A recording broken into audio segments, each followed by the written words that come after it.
The HOA president didn't just slap me with a $5,000 fine for what she called my ugly garden. She tried to erase my wife's grave, loot my grandmother's legacy, and burn everything we loved to the ground. And the only reason she didn't get away with it was because the dirt under my roses turned out to be. My name is Ethan Cole. I'm 52. Lena, as Nana Margaret garden back. Ethan, scat. I promised, of course I did. And 8 months later, when I'd mixed Lena's ashes into the beds where my grandmother's heirloom roses once climbed the old brick wall, when I'd finally gotten the courage to touch that soil without breaking down, Vivian Cross, Presida, real estate. What Vivian didn't know, what Lena had discovered in those long, sleepless nights with her laptop balanced on a hospital tray, was that my grandmother had been 10 moves ahead of women like her. Had set you. Vivian had been circling for years, I just hadn't seen it. While Lena was alive, she'd kept the woman at arm's length with polite smiles and firm boundaries. But after the funeral, when the casserole dishes went home and the house went quiet, Vivian showed up with crocodile tears and concern, smoothing my sleeve and murmuring, "Lena wouldn't want you rattling around in this big old place all alone. I know some investors. All cash. We could get you somewhere modern, somewhere easy." And I didn't realize then that the investors were just shell companies under her control. The pattern didn't really click until I started listening to the older neighbors, like Mrs. Eleanor Briggs, the widow 3 houses down who now lived in a depressing assisted living unit that smelled like overcooked vegetables instead of her famous cinnamon rolls. She told me how Vivian had weaponized citations, flower pots 1 inch too high, mailbox too close to the curb, hairline cracks in the driveway, until the fines stacked up. The friendly reminders turned into threats, and then Vivian, halo glowing, rescued her with a cash offer at 60% of market value through a company called Silvercrest Holdings that, surprise, traced straight back to Vivian's LLC web. While I was still stumbling through grief, Vivian escalated on me, too. First, my wife's heirloom roses, rare varieties Lena had researched and ordered for the memorial, went black overnight, whole beds of them curling in on themselves as if they'd been doused in acid. 2 days later, a community landscaping crew that Vivian personally supervised accidentally oversprayed herbicide right along my fence line. And when I confronted her, standing over those brown, shriveled petals that held my wife's ashes, she smiled a tight, controlled smile and said, "Maybe those old plants just couldn't handle the climate anymore." Then came the envelope, bright orange and smug, taped to my front door. Violation notice, $5,000 fine, 30 days to correct the unsightly condition of my so-called neglected garden or face legal action. The deadline circled neatly on the exact anniversary of Lena's death, as if she'd scheduled my humiliation to the hour. On the same day, Vivian started whispering to anyone who'd listened that I was talking to dead people in the yard, that I was unstable, that grief had pushed me over the edge.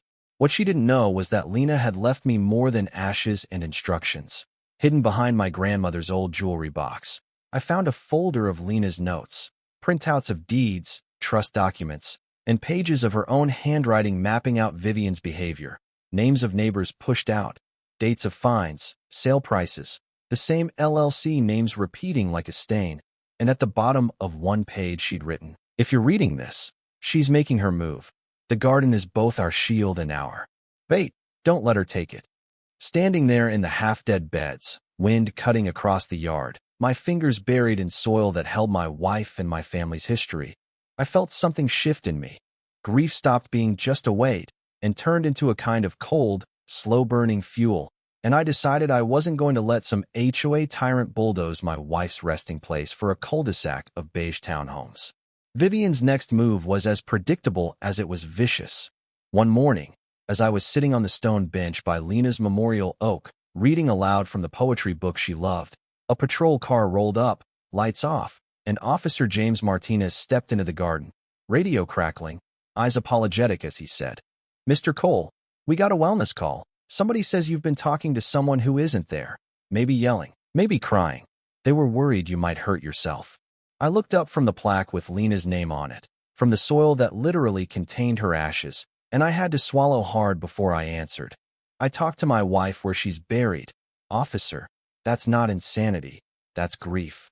And he nodded, clearly understood, filed his little report, and left.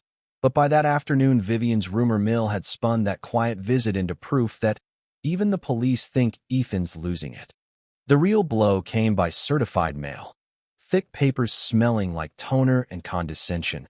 A petition filed by Vivian's attorney, Harold Kane, claiming I was mentally unfit to manage my grandmother's estate or the $750,000 trust, citing my obsessive attachment to a deceased spouse, my irrational refusal to comply with HOA standards, my delusional conversations in the garden, and suggesting a court-appointed trustee who, conveniently, would almost certainly recommend selling the property for my own good.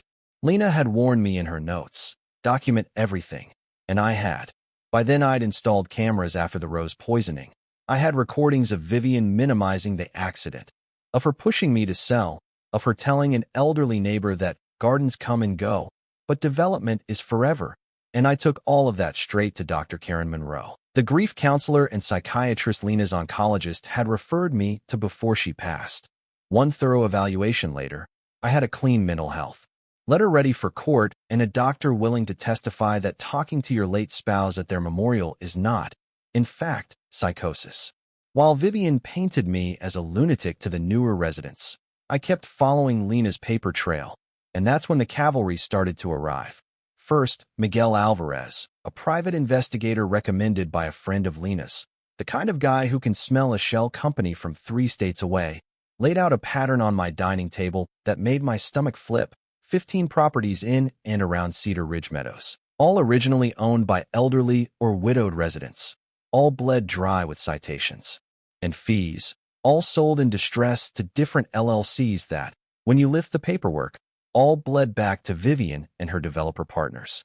At almost the same moment, the city's senior archivist, Helen Price, called me out of the blue, her voice crackling with excitement, saying, "Mr. Cole, I heard rumors you're in a fight with your HOA over your grandmother's garden, and I started digging through old plats.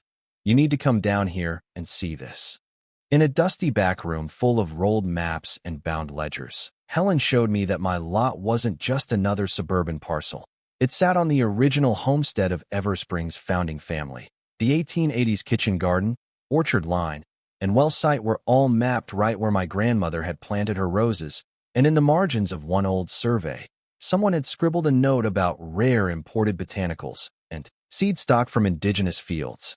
Helen introduced me to Dr. Maya Ortiz, a botanist from the State University, who came out with a soil auger and a level of excitement I wasn't used to seeing in my backyard. She clipped samples of the half-poisoned roses, knelt in the dirt like a priest, and whispered, "These aren't just old-fashioned varieties. Ethan, this is heritage material, possibly tied to pre-industrial agriculture, maybe even earlier, if what Helen found is right." A week later, Dr. Ortiz returned with another woman, Dr. Alana Brooks, an archaeologist whose ground-penetrating radar cart looked like something out of a sci-fi movie. She rolled it slowly over Lena's memorial beds, eyes glued to the screen, then looked up at me with a face that said everything before she even spoke. "You're sitting on structural remains, stone footing, probably late 19th century, and deeper layers that look older. If this is what I think it is, this ground qualifies for federal archaeological protection." While the science team was quietly losing their minds over my backyard, Miguel was quietly building a bomb. Bank statements showed money flowing from Vivian's HOA accounts to her personal LLCs, then into campaign contributions, resort trips, and consulting fees from developers. Emails he pulled via subpoena, once the state attorney general got involved, showed her joking about nudging the old-timers into retirement communities and referring to their houses as inventory. News of the garden's potential historical value leaked before we were ready, thanks to an eager junior reporter. And suddenly Channel 7 ran a story. "Widower fined for ugly garden that may be historic site," complete with slow-motion shots of my roses and a file photo of Lena smiling under the old oak. And the internet did what it does. People were furious. Donations started flowing to a legal fund I'd never planned to create, and other folks under HOA harassment crawled out of the woodwork. By the time the first federal lawyer from the National Historic Resources Office sat at my kitchen table, mug of coffee in hand, looking over the trust, the plats, the PI's work, and the scientist's preliminary reports. Vivian still thought she was winning, still thought she was going to bully me into selling or break me in court, and had no idea she'd just picked a fight with history, science, and the federal government. All at once. Desperation makes people stupid, and Vivian's stupidity finally caught up to her at 2:43 in the morning, under a moonless sky, with my phone buzzing on the nightstand and Agent Lauren Hayes from the FBI whispering, "Stay inside. Ethan, we've got eyes on your yard." While I stood at my bedroom window and watched a man in a hoodie creep past Lena's roses with a gas can in one hand and a lighter in the other. Vivian had hired an arsonist, Tommy Torch Ramirez, a name that sounded like a bad movie but was very real, to solve her problem the old-fashioned way, by turning my historic, federally protected, trust fund-anchored garden into ash and twisted metal. And what she didn't know was that ever since the archaeological team had confirmed significant remains under the soil, the feds had been tapping her phone, listening as she told Tommy to make sure the memorial stone and all that dirt crap are gone, every trace of her and him. Tommy never made it to the lighter. Red dots appeared on his chest like angry fireflies. Agents surged out of the shadows, and within seconds he was face down in the lavender, cuffed, cursing, and then singing like a canary when they showed him the recording of Vivian promising bonus cash if the old man just happens to be inside when it blows. Attempted arson became attempted murder, and when federal prosecutors realized the target was now a registered archaeological site, they added destruction of protected cultural resources to the stack, charges that carry the kind of time you measure in presidential administrations, not months. Vivian's response, once she realized the fire plan had failed, wasn't to lawyer up and shut up, it was to double down. She left me voicemails dripping with venom about illegal burials and witchcraft in the garden, threatened to sue the crematorium that processed Lena's remains, dropped anonymous leaflets on doorsteps claiming federal seizure of the neighborhood was coming because of contamination from human ashes, and tried to whip everyone into a panic over property values. The panic lasted right up until the city released tourism projections for what they now called the Cole Heritage Garden and Cultural Site, a magnet for grants, school trips, ecotourism, and research dollars. And suddenly the same neighbors who'd given me nervous looks at the mailbox were bringing casseroles again and asking where they could sign the petition to dissolve Vivian's HOA board. The final nail in her coffin, legally and metaphorically, was an undercover sting.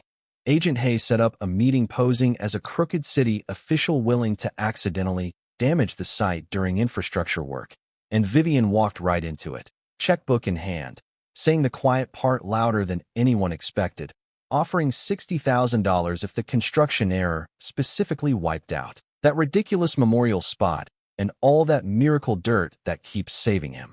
Every word was on tape. When the day came to make everything official, the Ridgeview Civic Center was packed. Cameras everywhere, folding chairs filled with people who had lost homes and savings to Vivian's schemes, people who had watched their parents get fined into oblivion over garden gnomes and chipped paint, people who had believed they were alone until my story and Lena's garden gave them a shared villain. I sat in the front row, hands folded, Lena's letter in my pocket, as U.S. Attorney Melissa Grant laid it all out at the podium. The fraudulent fines, the shell companies, the elderly abuse, the RICO counts, the bribery, the attempted arson and murder, the attacks on a federally protected archaeological site. And behind her, on a giant screen, they showed a split image of my garden. On one side, blackened roses from the herbicide accident. On the other, new growth around carefully gridded excavation squares where artifacts and ancient seeds were being cataloged. Then Dr. Alana Brooks took the microphone and calmly explained that beneath my grandmother's roses and my wife's ashes lay the remains of the original settlement, and even older layers tied to indigenous farming. That 3 plant varieties thought extinct had been revived from that soil. That Lena's ashes had helped create a unique chemical balance that preserved genetic material for over a century. That what Vivian called ugly and worthless was, in scientific terms, priceless.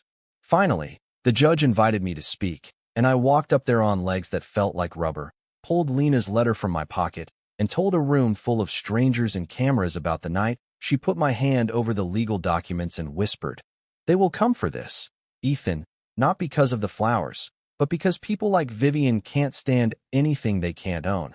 Keep the garden alive, and it will keep us safe. I looked over at Vivian Cross, sitting in a county orange jumpsuit that clashed beautifully with her gray roots and hollow eyes, and I said, as calmly as I could with my throat burning, "You didn't just find me. You poisoned my wife's roses. You mocked her grave. You tried to burn her ashes out of the soil, and you did all of that for money that was never yours. Now you get to live long enough to watch this garden feed students, scientists, and grieving families long after your name is forgotten." She snapped then, screaming that Lena didn't deserve a garden, that old people should move on or get out of the way, that she'd do it again. And every second of her meltdown went out live on the evening news. By the time the gavel came down, she had 20-plus years of federal time, permanent bans from property work, and everything she owned headed to restitution funds for the people she'd bled dry. 6 months later, I stood under the same oak tree, now flanked by interpretive signs and gentle little ropes marking off excavation areas, watching kids with tiny shovels plant heritage seeds at the first annual Lena's Garden Day, breathing in the scent of lavender and old earth and new hope. And I realized that somehow, through trust documents and old maps and a stubborn love of flowers, my wife had beaten a woman who thought power was measured in fines and square footage. We'd passed Lena's law, state-level protections for memorial gardens against HOA abuse. Federal guidelines were changing because of our case. Scholarships were being given in her name to students who wanted to study conservation and civil rights. And the garden, our garden, was now a place where veterans worked through trauma in raised beds, where widows cried and laughed over seedlings, where school kids learned that history isn't just in books, it's under your feet. Vivian sits in a cell now, with 4 concrete walls and no view, while my wife's roses climb higher every year, wrapped around a bronze plaque that reads, "Love roots deeper than greed." And I can't help but wonder, when someone uses rules and power and money to trample on grief and memory, on the dead and the living, on community itself, at what point does fighting back stop being revenge and start becoming a responsibility? And if you were in my shoes, how far would you go to protect the people and the places you love from someone like her?